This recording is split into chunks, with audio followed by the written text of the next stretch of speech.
go now to our chorus book.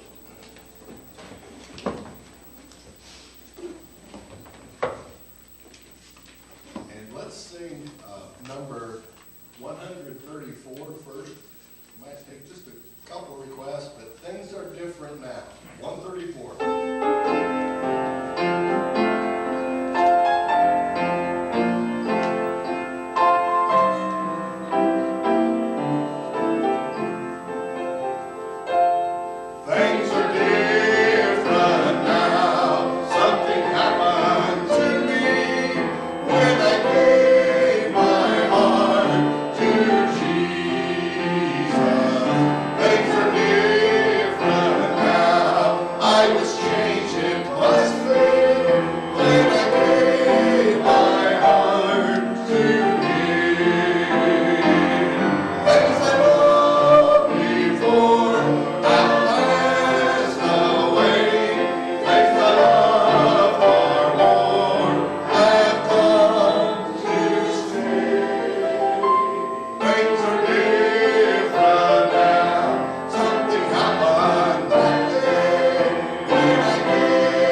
this evening. We pray that your Holy Spirit will just guide and direct the service. Would you bless us all in Jesus' name? Amen.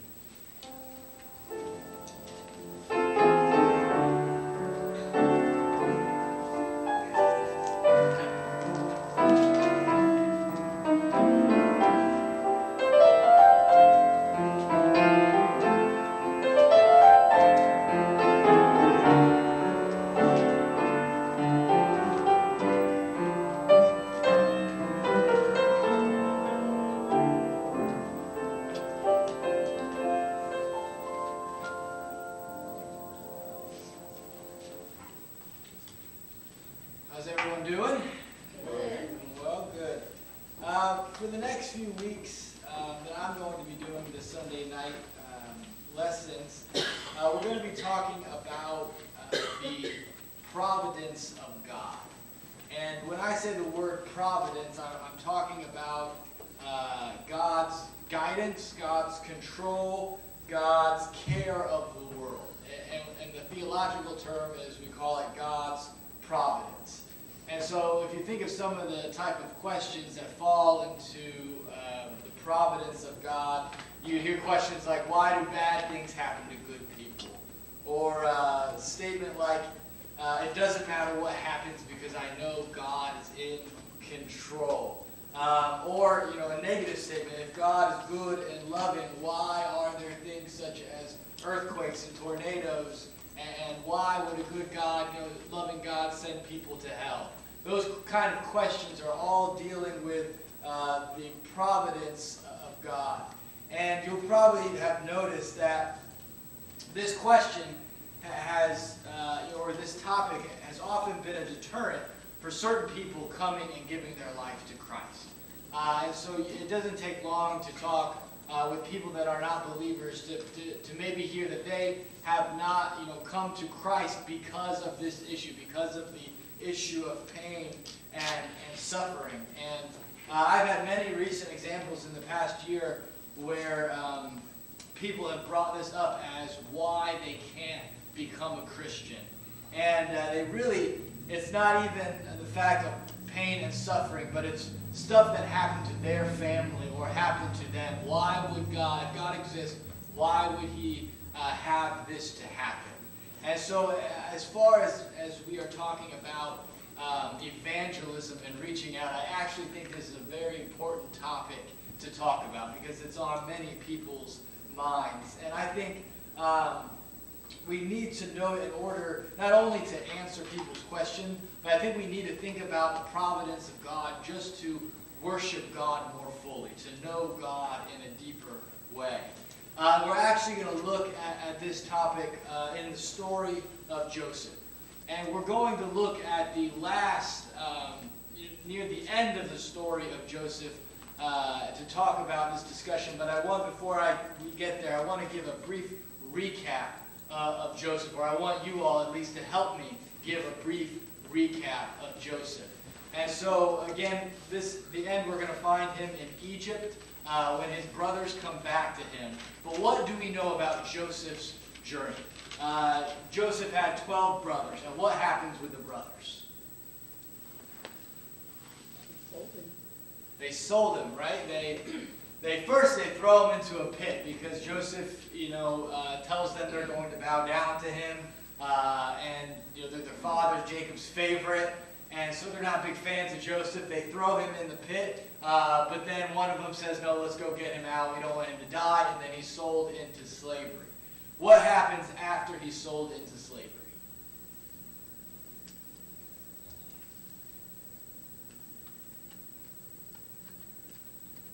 Go ahead, Susan. He works for the king, basically. He's like his right-hand man over a lot of land and everything. Yeah, that does happen. But what happens before? At least I don't think he's made right-hand man right away. What happens before that? And that's really important to our story tonight. What happens before Joseph is put into power? He had a vision. He had a vision. All right, what's his vision, Billy? About a cook and You got cook death and another persons for eating. Yeah, and so when he has this vision, he's in prison, right? He's in prison. Why is he in prison? Let's get that part first. Why is Joseph in prison? Do you remember? Potiphar's wife.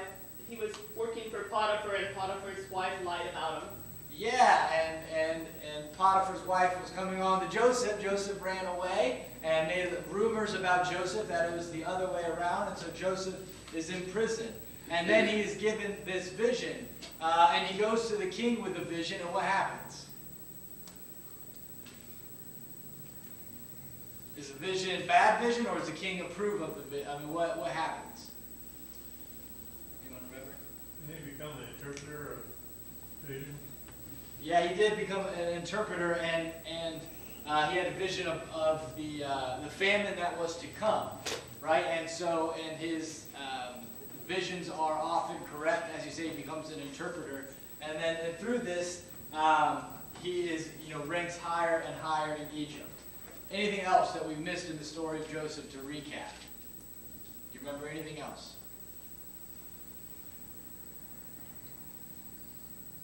It's interesting that after he gives the interpretation of what Billy's talking about, it still takes 2 years before the king actually hears what he's saying. Yeah. Because he's totally forgotten about it. Yeah, and this is important. We recap this in a quick 5-minute period, but the Bible will say many years he went through this type of process, being in prison, going through types of suffering in Egypt, on top of the fact that he was sold by his brothers into a foreign land. And then, once Joseph gets into this position, a famine does hit the land. His vision is correct. And then what happens to his brothers at this point? What do we know about his brothers? Is life good back where they come from? They were starving. Right, they're starving, right? The brothers are starving, they have no food, and so they return to Egypt to gather supplies, to gather food, and they don't know that their brother is in charge of Egypt. And this, what we're going to read, is when Joseph reveals himself to his brothers. So turn to Genesis 45.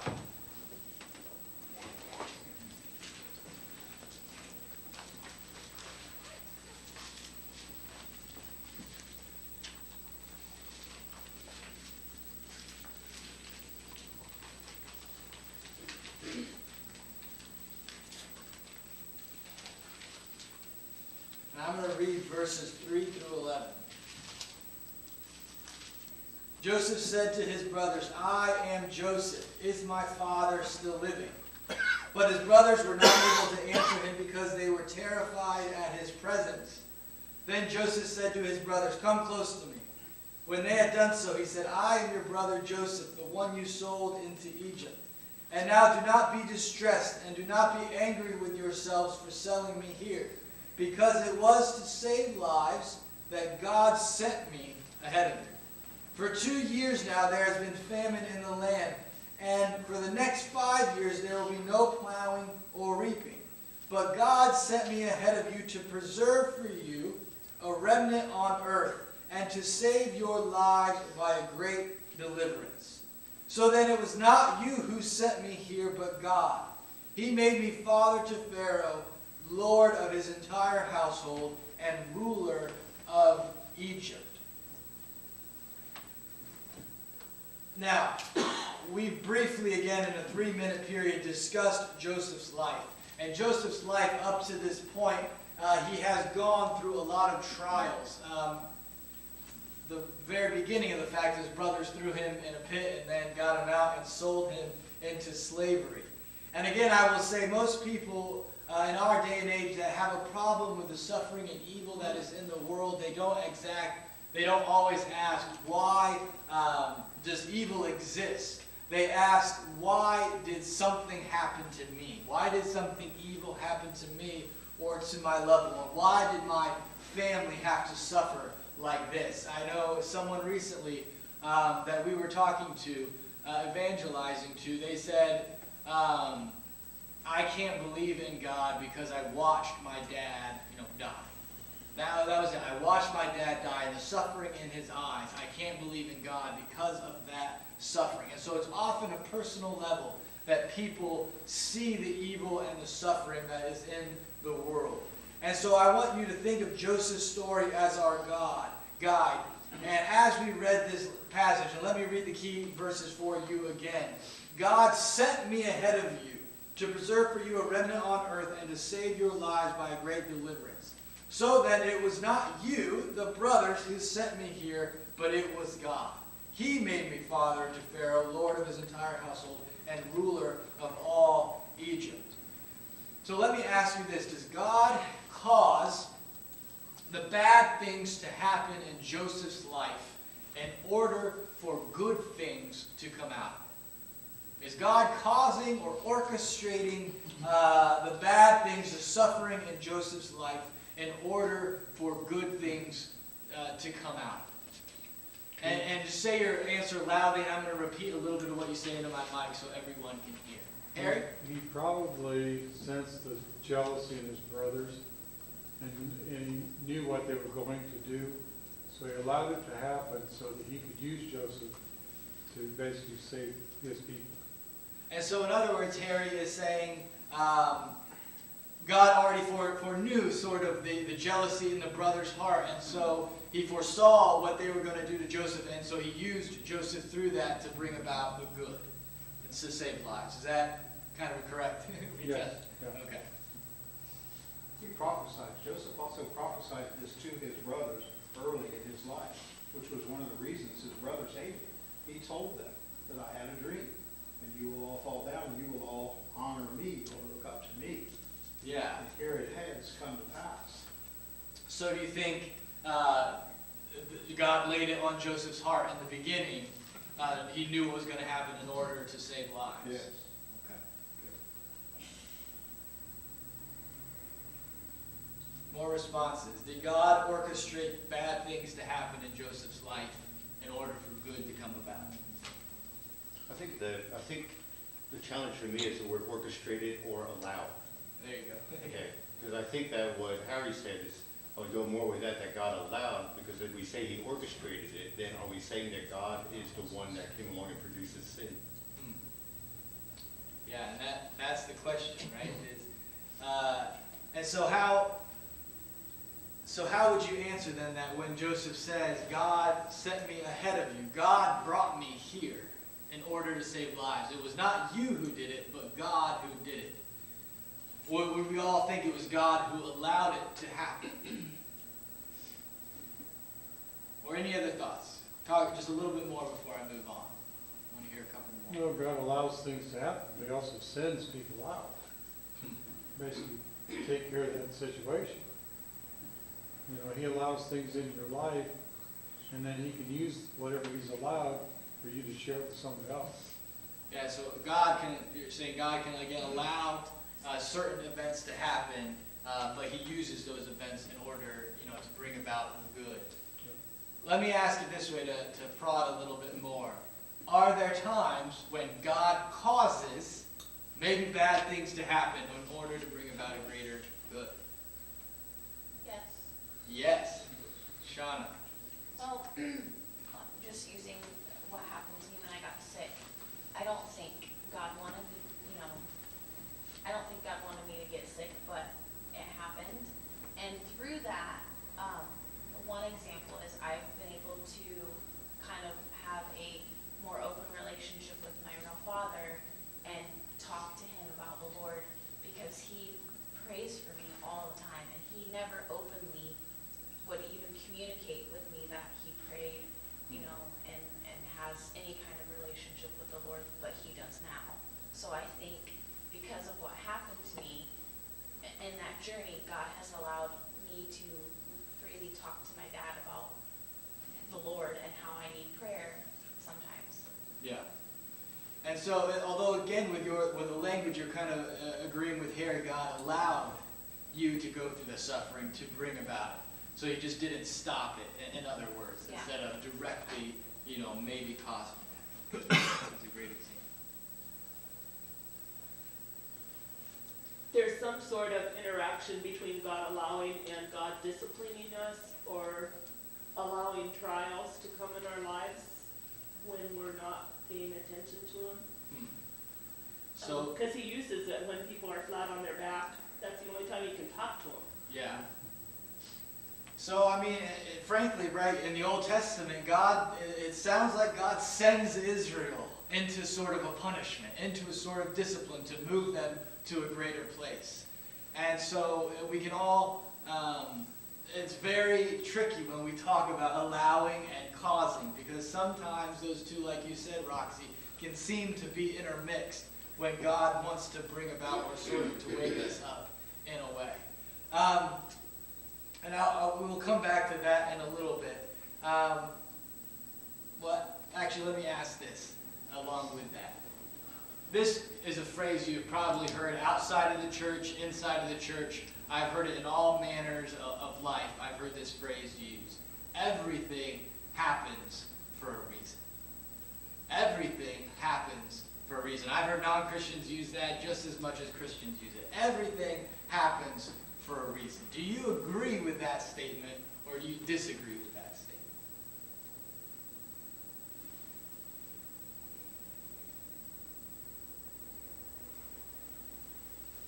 In a way, I kind of do, because God does always have a plan for us. Okay, so God always has a plan.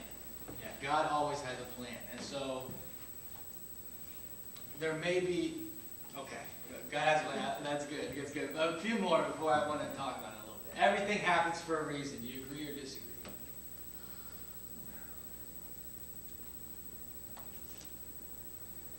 Again, this might seem small, but this is really something that we need to have a sort of a grasp on, because it will surprise you how many people wrestle with this idea of how God guides the world and controls the world. So again, everything happens for a reason.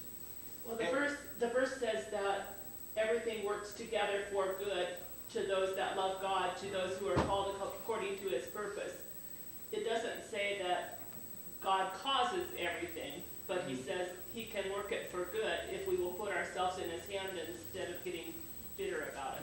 Well, that's a verse I got coming up next. That's a good one, Roxy. No, you're fine. Go ahead, Harry. Yeah, basically, I was gonna say pretty much the same thing as what Roxanne said, is God will allow things to happen, and he could use it for the for the betterment of his, or for his good. I don't think he actually caused it, but he can allow it to happen for his, and use it for good. Good. Now, Sandy. Well, sometimes when we're praying for other people and we're praying for their salvation, we say, whatever it takes, God. Whatever needs to take place to get that person to that point. So sometimes it's not very pleasant. Yeah. And so, yeah, you're saying, again, bad things can happen for that reason of bringing someone back, to waking up. Good point. One more person. Everything happens for a reason. Agree or disagree? When people getting sick, God don't create or cause everybody to get sick, but he can cure them in just a snap of the finger. And so, in other words, and I'll kind of repeat what you all are saying, and someone can disagree with me, but what I'm hearing back is, again, someone said, I'll use a horrific example. Well, let me use actually a less horrific example. Someone, again, let's just say something horrific happens to somebody. Something that we would never wish upon anyone else. Something that is just entirely against who God is and what God believes.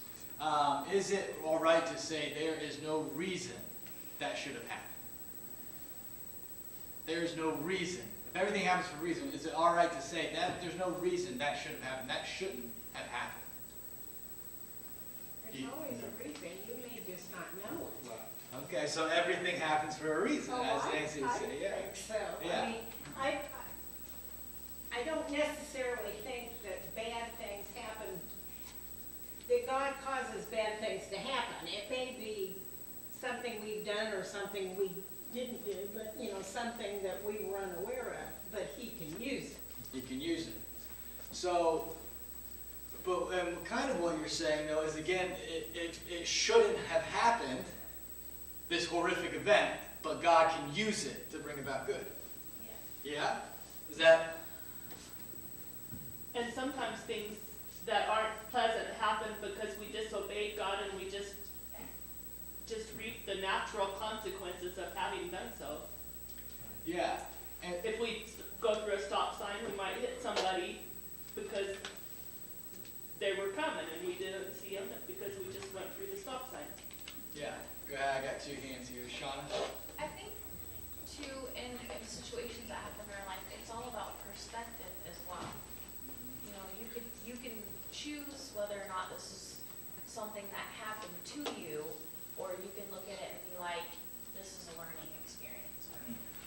So in other words, blaming God, God, you caused this, versus God, this happened, and look at you working through it. Yes.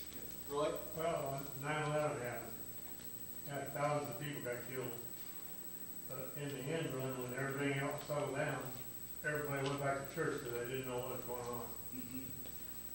Yeah, no, so a natural consequence of what, a horrific event that happened, and we saw the good that came out of it. Yeah, Roy, Mike? I was just gonna say, I try to think through scripture. The book of Job, God allowed every bit of that to happen. He allowed his family to be destroyed, he allowed everything that Job had to be lost. But he put Job in a position to defend himself. He put Job in a position to learn something. Take Jonah. He put Jonah in that same position. When Jonah didn't do something, then God caused something else to happen, or allowed it to happen. But with the same token, I don't think you have to sin to get God to do something bad, because Christ, when the disciples asked him, why is this man blind? Why did he sin? How did he sin? Christ said, this wasn't because of his sin. This was so that the glory could be given to God for his sight. Yeah. A thought that came to me when Mike was sharing, I wonder if we need to be talking a little bit about the whole spiritual realm. Is that it's interesting to me that God allows Satan to have reign over the earth. We're in that age right now where he allows him to basically rule. But there is going to come a day where there is going to be victory in Jesus Christ here on earth as well. So the question, I think the real question to me is, where does the whole issue of Satan fit into the whole thing of our discussion as well? Yeah, and what else are we missing in our discussion, along with Satan? What else are we missing when we talk about the way God guides and the way God allows? Why does God have to allow evil? Free will. Free will? And what did free will lead us into? Sin, right? God, free will led us into sin. And so we see, as a natural consequence of what we did, we see us being susceptible to Satan. We see a certain reign that Satan can have in our world and in our hearts because of sin. And so when we talk about God causing and allowing, sometimes we miss the point that it was our sin, right? It was our sin that led led to the fall, or led to a breakdown of the order of the universe. And so often, when, especially in the Old Testament, it sounds like God causes certain things to happen. It sounds like that all the time. God did this. But really, when you think about it, the Old Testament, I think, understands that everything comes from God. Every action, every consequence comes from God. But that doesn't mean it's directly caused by God, if that makes sense. Harry? Would you think with the situation with Joseph, when God revealed that to him, he might have got a big head? And then when he went to his brothers, he was kind of bragging, and then God allowed him to go through what he went through to kind of help teach him a lesson also? Yeah, and that's the question we're asking. We see this long, dramatic, epic story in Joseph. And then we ask, and this is what we ask in our own lives too, maybe God did this for this reason. And so you're saying maybe he's trying to teach Joseph a lesson that he brought this about. Maybe he's trying to teach the brothers a lesson he brought this about. Maybe he was trying to, again, ultimately to save lives that he brought this about. This is all the question of how God orders and plans our lives and the universe. And I think that was definitely a result that happened, that Joseph was humbled a little bit. But I don't know if we can say this was why it had to happen. I think that is where sometimes I think we Christians can get in a little bit of trouble when we say we know the why. right? We know, and we tell people, we know why this happened to you. We know why this happened. But we are confident in saying we know God will use this for you, right? God will bring about goodness from this. Jesus was very clear that it was not because the blind man had sinned or his parents, but that he was born blind. Yeah. And so again, that's a great example Mike and Roxy brought up. So we can't, and it used to be very popular for us to try to guess why certain things happened, why you went through this suffering, why you had to go through this loss. It was because of this. But really, Jesus is saying, again, God's ultimate purposes sometimes are a mystery to us. Well, this man was born blind to show God's glory. Maybe this happened to show God's glory. I think even in the message today, I made a statement saying God's purpose for our life is not to make us happy, but to make us holy. And I think part of the question that we're dealing with is that we think that because I become a Christian, I'm supposed to be happy and good things happen all the time. That's not the reality of Christianity. Yeah, and you're getting right to the heart of how this plays into people's lives. God works all things for the good of those who believe in him. In Joseph's story, what is the good that happens? What is the good of Joseph's ultimate angle? Is it because Joseph is Lord of Egypt, that he's Pharaoh, or Pharaoh's right-hand man, that he has all this success and power? Is that the good of Joseph's life? Is that the good that God brings about for him because of what he went through? I think one of the good is what Shauna was talking about. There's an individual goodness that takes place that helps us to see things from a different perspective, to see it in a spiritual perspective. Good, Mike. I think the physical side of it, he saved his family. He saved his family from certain death, including his father. Yeah. And that's where I think a lot of people get confused with God's plans. I've heard that verse preached on probably more than I'm trying to think of any other verse I've heard. God works for good.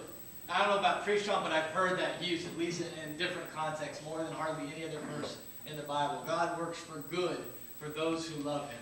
And a lot of times people want to apply that, again, to what Dr. Lowe said, to happiness, to well-being.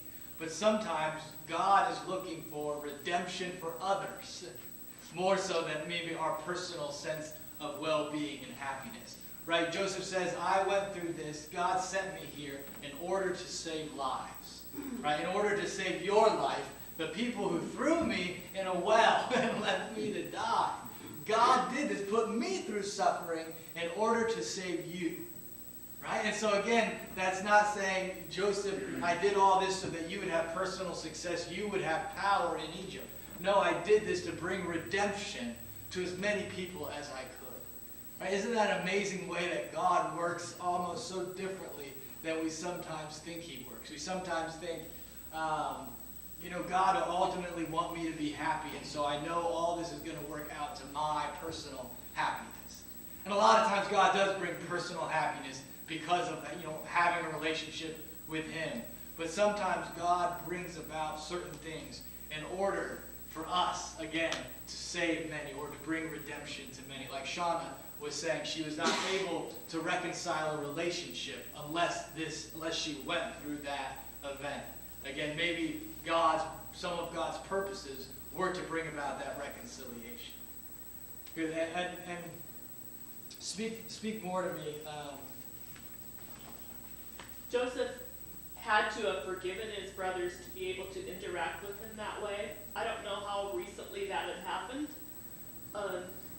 whether it was while they were there and that's why it took such a struggle for him, or if he had done that years ago. But it also helped his brothers to be willing to accept his leadership. Yeah.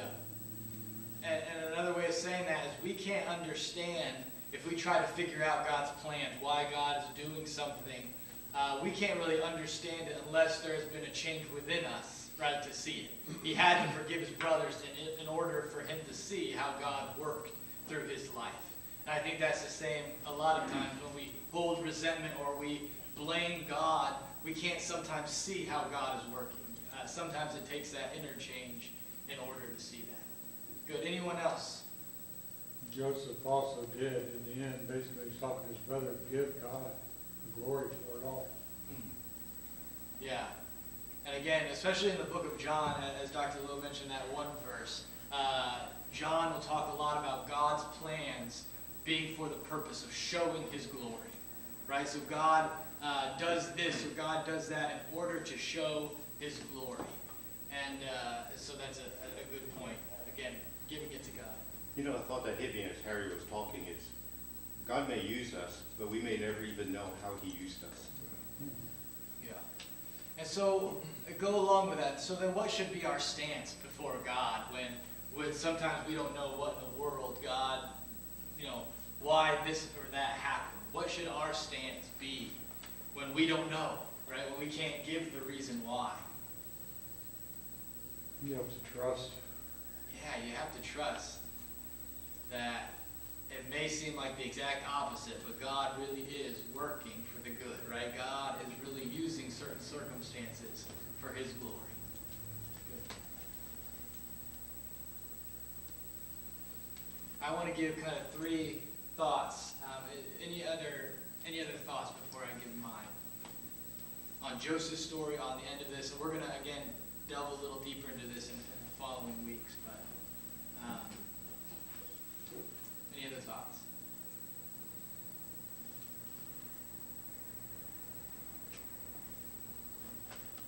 So the kind of three, we've already touched on them a little bit.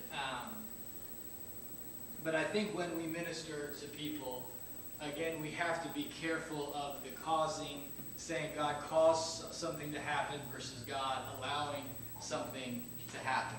I think there are instances where we just don't fully understand the mysteriousness of God's will, of God's work, that God may be causing certain things to happen in order to bring about his glory. But a lot of the times, when we say, when someone goes through an event, we should be asking, why did God allow this to happen? Instead of, why is God causing this to happen? And sometimes, again, I've heard it's been said to me, something has happened in my life or in one of my family's life because we did not pray enough, right? We did not have enough faith. And that is why this certain thing is happening. And I think we really have to be careful when we're ministering, not to try to always guess why certain things happen. And because probably more often than not, we may be wrong in our estimation of what God is doing, right? God's ways are mysterious. And we always say everything happens for a reason. If we say everything happens for a reason, I think we do also have to be careful that we may not know the specific reason that everyone happened, that, the reason that this event or this situation or this circumstance happens. And so it's best to, again, give glory to God and say God can use this, but not always try to guess, the specific reason someone did this. Does that make sense? Okay. The second thing I brought away from this, and again, we talked about it already, but it is okay to say we don't always know the reason why. It is okay. You can be free to say that. And I know sometimes when people are going through hard times, they may be sick, they may be at their rope's end. Sometimes it's just better to give them the book of Psalms and let them cry and even let them be angry at God, let them be sad, let them experience the emotions of what they're going through. Besides, giving them, the Bible says this right here, and this is why, this is happening. Sometimes it's okay not to know the reason why. And I think that can be freeing for some people. I know some people, I have friends like this, it drives them crazy not to have an exact answer to everyone's question. And so when someone comes to them and they're saying why this is happening, they really, they think there's a specific reason. Some people are built that way, but sometimes it's all right to say, I don't know why this is happening. I don't know what God is doing this for, but I do believe, right, God can bring out good from this. Maybe that's why Job is in the Bible, so that we can see a good picture of how much harm it does and how uncomforting it is when we sit there and try to figure out the reason why people have gone through bad things. Yeah. And the friends of Job think they know without a doubt, what Job has done to bring about this. But we see the conversation between God and Satan. We see why certain things are interplaying. We see the spiritual warfare that is happening. And so in the same way, when we see on this earth, we don't understand what is going on in the spiritual realm sometimes. We don't see this, direct conversation between God and Satan, why this is happening. And so it's, again, all we can do sometimes is just trust and say, I know God has got this. Good question. Do you think God allows things to come about in people's lives for a purpose and for a certain individual or individuals and it not come to fruition where it actually did work out for that purpose? Say it one more time, Harry. I didn't hear the beginning. So do you think God allows things to come into people's lives where it might be for a certain purpose for somebody, certain individual or certain individuals, and he allowed something to happen in lives to where it's supposedly was supposed to change the circumstance, but because of people's free will, it didn't work out that way? Yeah, before I answer, what do you all think? Let me repeat the question. Does God bring some sort of event, something into someone's life, circumstance, person into someone's life, supposed to bring about a certain event, but that event doesn't happen? In other words, is God's plans, can they be interrupted by us and our free will? Absolutely. No question about it. I mean, God can deal with a person's heart on a situation if that person just, is defiant and will not follow God's leading. And certainly could be, God might then try to approach it a different way. I think an individual can stand in the way of what God wants to happen. Yeah. Good. I think what Doug said, I agree wholeheartedly, and I think today's Sunday school lesson touched on that a little bit. Esther was put into a position where she had to make a choice, and it may cost her life. And her cousin advised her that if you don't do this, God will find someone else who will do this too. Yeah, if you don't do this, God will find someone else. We hear that a lot in the Old Testament. And think about it this way, to answer Harry's question. Did God plan for Adam and Eve to sin, right, in the garden? Was that a part of God's plan? Right? We can't say that because we cannot say God would be the author of sin. And so again, he brought certain things in their lives so that they could live freely. They could, live holy, live lives pleasing to God, and we could see the rest of creation be perfect and all of God's glory, right? But because of their freedom, they were not able to fulfill God's vision for them, and we have sin entering the world. And so I think absolutely yes, our freedom of will can deter God's plans for us and for others. And I don't want to go too much down the rabbit hole of free will, but one of these times we'll touch on it a little bit about our own personal freedom. Good, any other thoughts on that second point? I think in the big picture, when I think of Israel, how many times they went against what God's plans were for them. Yeah. And it seemed pretty simple to just follow him at the time, but they chose another direction. And how many times he exiled them. He told them what was coming, and they violated it anyway. Yeah. And out they went. Yeah. He still loved them, but out they went. Yeah. And so there are other denominations and other belief systems that would say, again, God is ultimately bringing about his will despite what our will wants. So, in other words, God is doing that all for a reason. God is causing it for a reason. But we believe that it is partially because of our freedom of will that we can disobey God, and that God's plans ultimately may not be fulfilled in our lives if we keep on being stubborn and disobeying him. If that makes sense. I kind of look at it like when we were children. Our parents had a reason why they wanted us to do this or not to do that. How we chose was something different, but the reason they wanted us was good. Yeah. There was a purpose behind the way they were trying to direct us, whether we followed it or not. Yeah, exactly. And again, I want to refresh, this is my third kind of note, We've already talked about it. I believe God's ultimate plans are dealing with redemption, are dealing with salvation, are dealing with rescuing, rather than God's plans being for our ultimate sense of success and well-being. And so often, people told me God's got a plan for your life. Have you ever heard that before? And God's got a plan for your life. We as ministers tell that to a lot of people. I know God's got a plan for you. And when I heard that, as a child, I kind of thought, immediately just about my future, where, who I would marry, what job I would have. God's got a plan. He knows what's going to happen. And I often just thought about my own personal, life, if that sort of makes sense. But sometimes when we talk about God's plans, it's like a spider web of connections. God's got plans not just for you, but you are connected to this person, and to this person, and to this person. And so God, His plan for you is to use you for the kingdom, right? God's plans for you is to bring about the most love and grace you can in the spider web that He will put you in. It's not necessarily God's plan for you is to go to this college, to marry this person, and to have this job. Those may fit in within God's plan, but I always thought of it as directly, that's the plan God has for me. Where really God's plan ultimately is to use us to benefit and to love and to help others. Does that make sense, how I explain that?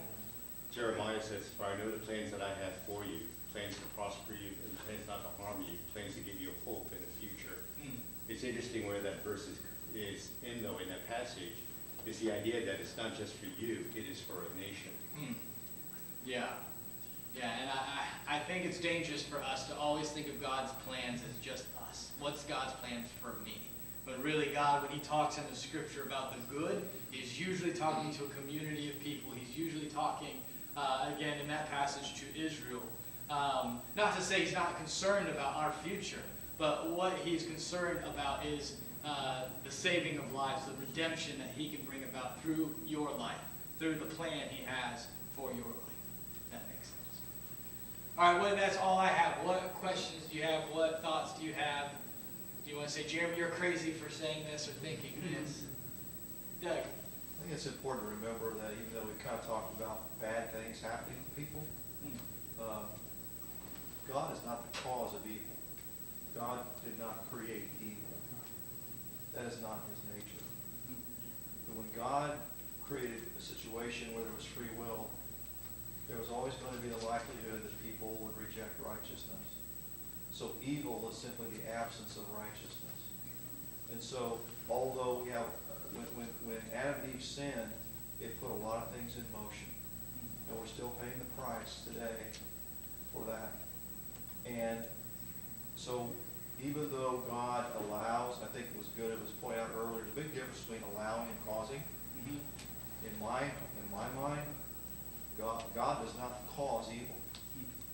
However, evil exists, and God is aware of it, obviously, and He works in and through situations, to bring a positive outcome for His children, as long as they're obedient, right, and living for Him. And so, even though bad things happen to people, God may allow those things to happen, but He is not the one causing them to happen if it's evil. Does that make sense? Yeah, and that makes sense. And you tell me this example, but if you're a parent and your child sometimes is being disobedient, or even put it in later in life, and you're always bailing them out. Right? So they disobey and you bail them out. They disobey and then you bail them out. They disobey and then you bail them out. Finally, you may say, I'm going to let them live with the consequences of what they've done. Right? And so you let them live, and all sort of bad things happen because of the consequences of their actions. You did not cause that to happen in their life, although they may say, because you did not bail me out, Right. you caused this. But really what happened is you are giving them to the consequences of their action. And it's not a perfect metaphor or a comparison, but God lets us live in the consequences of what we have done. And that talks again to the consequences of our sin, but there are other things like earthquakes and tornadoes that may not be a direct consequences of what we have done. And so we'll talk more about that in a little bit, but that was a good example. Any other last thoughts before we end in prayer? I was fascinated by Dr. Lowe's description, and I can't think of the name of the little animal, but he was so busy trying to keep his fur clean, trying to protect himself, that he would even sacrifice his life versus soil himself. And when I think in the context of our conversation tonight, I'm not sure we as just mere humans can sit in this world that we will occupy for 60, 70, 80 years and explain what is good or bad to someone who knows what eternity is. This is just a brief, what's he saying, we are a mist. Yeah. How can we know that my death is bad? Yeah. When he promised he has created a place for me. Yeah. So I know. Yeah. I mean, so I think when we say, why is this bad stuff happening to me when I hurt my finger or break my leg or whatever? In the big plan of things, it's nothing. Yeah, and that's a whole topic for a night, the idea of eternity, right? Thinking that we just live this short amount of time and God sees everything, to know the wisdom of it that God must have. Again, that's a good point. I think an application for parents and maybe even grandparents is that the earlier that we allow children to see the consequences of their disobedience, the better for them in the long run. I'm not talking about dangerous things like running in the street, but smaller things. Yeah. Yeah. Because if we continually bail them out, they don't ever learn those consequences until it's a really major deal. Yeah. Yeah.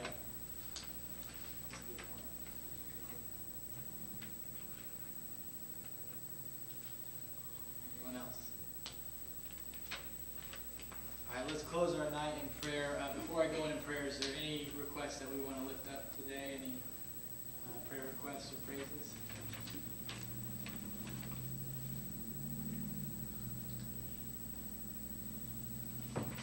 I'm actually just going to let's have a more open time of prayer. I'm going to ask Mike to begin us. And if anyone wants to pray, to lift up anything, or just, pray, I'll allow that, and then I'll close us in prayer.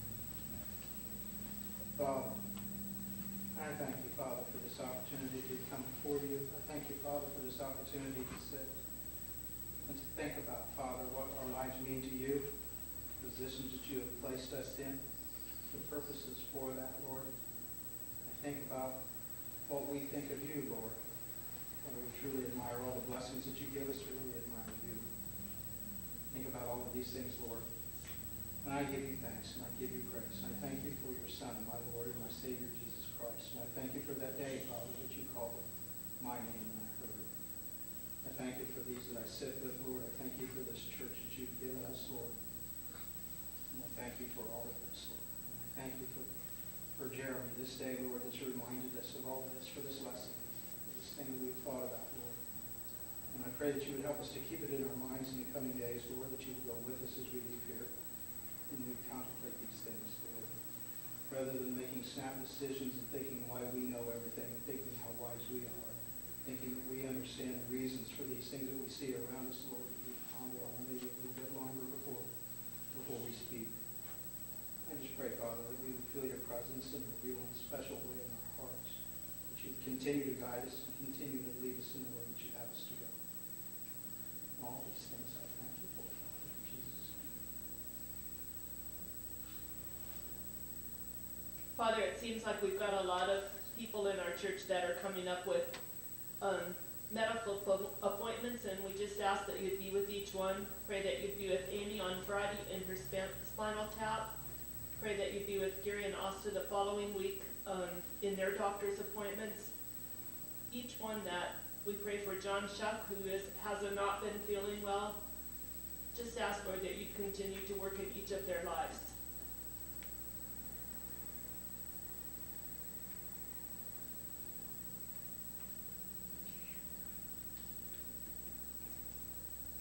Lord, tonight we just thank you that no matter what happens in our lives, no matter what happens in others' lives, no matter what we go through while we are here on earth, Lord, you have given us so much reason to trust you, to put all our faith in you, to give everything that we have to you, Lord. And I hope during these weeks as we talk about this idea of your providence, that would just be coming back to us every week, Lord, that you are someone that we can trust. That we don't always have to know the reason why. It's all right to ask questions. It's all right to be angry, but ultimately, we just have to come to a place where we say we believe in you, Lord. We trust in you. We know that you have a good and loving heart, and you have good and loving plans. I just thank you for this time tonight, Lord, for the requests that are on each person's hearts, Lord, and the burdens, whether medical or emotional, Lord, or whatever it is, Lord. We just pray that you would be with them to build up each person that is here tonight so that they can love you and serve you in the world. And we just, again, thank you for tonight, and we pray this all in your powerful name.